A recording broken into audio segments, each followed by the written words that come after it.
Kerajaan menjangkakan tempoh pemulihan ekonomi negara memerlukan sekurang-kurangnya 6 bulan selepas krisis COVID-19 berakhir. Keadaan akan kembali pulih bukanlah dengan kadar segera, maka disebabkan itu sasaran tempoh tersebut dipilih adalah lihat wajar. Dalam masa yang sama, bagaimana untuk setiap industri berdepan dengan situasi sekarang ini? Bukan sahaja di peringkat pekerja, malah turut di peringkat majikan itu sendiri. Dan bersama kita di talian ketika ini, iaitu Profesor Madya Dr. Yusof Saari, Pensyarah Kanan Fakulti Ekonomi dan Pengurusan di UPM. Prof, Assalamualaikum, terima kasih bersama kami pada jam ini. Prof, pertama sekali, kita melihat tempoh yang sukar, iaitu untuk kita orang kata apa, restart semula ekonomi selepas PKP, dan juga sekarang kita lihat kerajaan sudah melonggarkan sedikit membenarkan import dan ekspor untuk syarikat-syarikat dan juga industri tertentu yang diluluskan oleh MKN sendiri. Bagaimana untuk ekonomi normal baharu bergerak ke hadapan? Apa yang kita lihat struktur dan juga instrumen ekonomi itu yang perlu diberi tumpuan?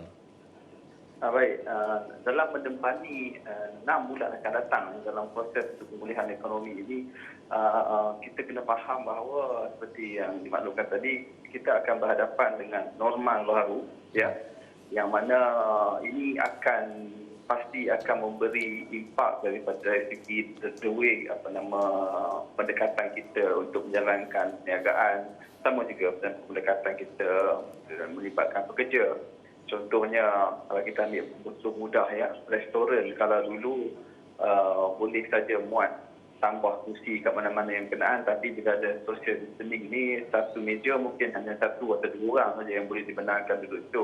Dan perkara-perkara ini akan mempengaruhi perniagaan kat luar sana.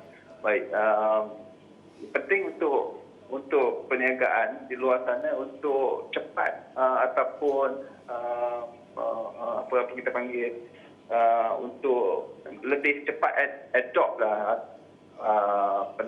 norma baharu ni, supaya perniagaan tu lebih cepat untuk dipulihkan, dan juga kita akan dapat mengurangkan impak COVID-19 ini saja.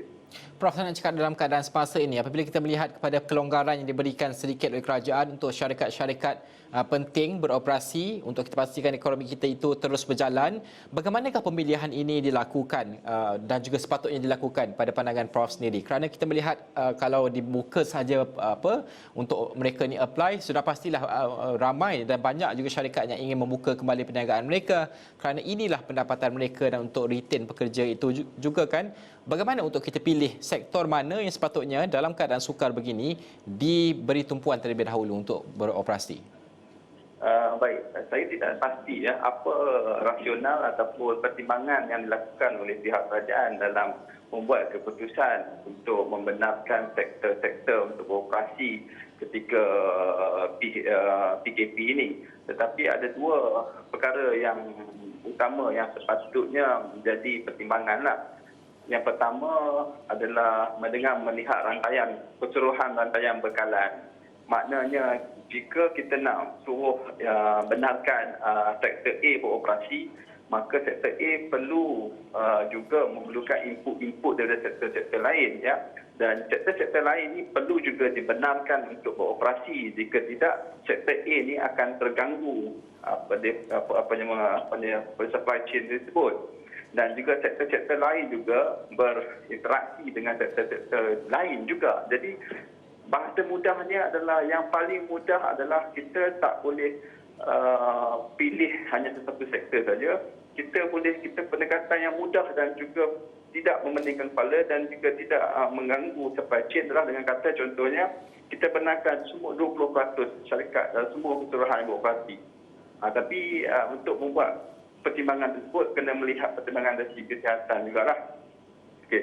Perkara yang kedua adalah kita perlu melihat pada sektor-sektor yang menjadi jantung ataupun komponen enjin utama pada ekonomi kita. Terutamanya ada sektor-sektor yang banyak menyerap untuk guna tenaga, pekerja, dan juga sektor yang memain peranan penting di dalam keseluruhan rantaian bekalan ekonomi kita. Supaya adalah bila kita benarkan sektor-sektor ini beroperasi, dia juga akan mampu untuk menggerakkan sektor-sektor lain juga untuk bergerak bersama-samanya. Ini akan memberi kelebihan kepada ekonomi, kerana sektor-sektor lain juga bergerak secara perlahan juga, tak perlu tunggu pada satu tempoh masa yang lain. Prof, adakah dengan apa yang Prof sebutkan itu ciri-cirinya, adakah itu yang kita lakukan pada ketika ini? Saya tak berani nak bagi jawapan yang objektif pada soalan tersebut. Mungkin saya nampak sebahagian pertimbangan itu ada di situ dan sebahagiannya tidak ada di situ. Itu yang boleh saya beritahu setakat inilah. Ya. Prof, saya nak membawa kepada aspek rakyat kerana apabila kita bercakap tentang buka ke tak buka sektor dalam rantaian bekalan dan sebagainya, pada akhirnya kita melihat kepada bekalan sebagai contoh makanan lah kan. Kita nak pastikan makanan ini bukan saja cukup, harganya tak meningkat dan sebagainya kan disebabkan permintaan dan juga pemasaran ini yang berlaku. Bagaimana untuk kita pastikan bahawa tahap kemampuan memiliki atau mendapatkan makanan ini kekal ada di kalangan rakyat. Food security itu memang dijamin akan ada sahaja, tapi kalau mahal pun ramai rakyat yang kena buang kerja, yang tak ada duit untuk membeli makanan dan sebagainya. Bagaimana ini harus diberi perhatian juga oleh kerajaan?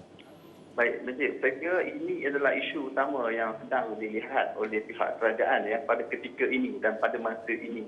Kerana kita mengetahui bahawa isu harga makanan yang mempengaruhi kos sara hidup ni adalah isu lama sangat dah.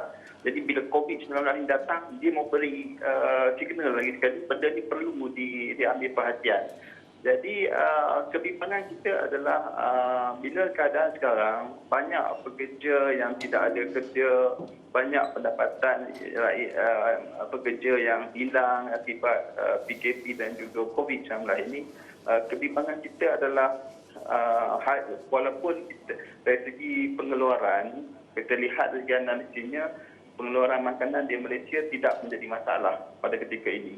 Jadi kebimbangan kita adalah pengeluaran makanan boleh diadakan, tetapi sejauh mana rakyat dapat membeli makanan itu adalah menjadi isu yang kena dilihat oleh pihak kerajaan. Kita tidak mampu nanti akibatnya harga makanan yang tinggi menyebabkan rakyat tak mampu untuk berbelanja ke arah tersebut. Ini perkara-perkara penting yang perlu dilihat. Dan juga salah satu perkara yang juga perlu dilihat adalah dan mempengaruhi harga makanan ini adalah kita tahu bahawa input untuk mengeluarkan bahan makanan kat Malaysia ini juga diimport. Dan kita juga kena lihat sejauh mana negara-negara yang kita bergantung pada import ni terkesan akibat COVID-19. Itu perlu dilihat untuk menjamin bukan saja harga makanan tapi risiko pengeluaran makanan itu tidak terjejas. Baik. Prof, terima kasih kerana bersama kami pada jam ini. Profesor Madya Dr. Yusof Saari, Pensyarah Kanan Fakulti Ekonomi dan juga Pengurusan UPM membincangkan tentang ekonomi pasca PKP nanti. Kita melihat bagaimana untuk kita restart, hidupkan kembali ekonomi kita dan juga menggerakkan kembali ekonomi selepas tempoh yang sukar dilalui oleh negara dan juga negara-negara jiran juga kita melihat peran ini memberikan kesan kepada rantaian pemakanan tersebut.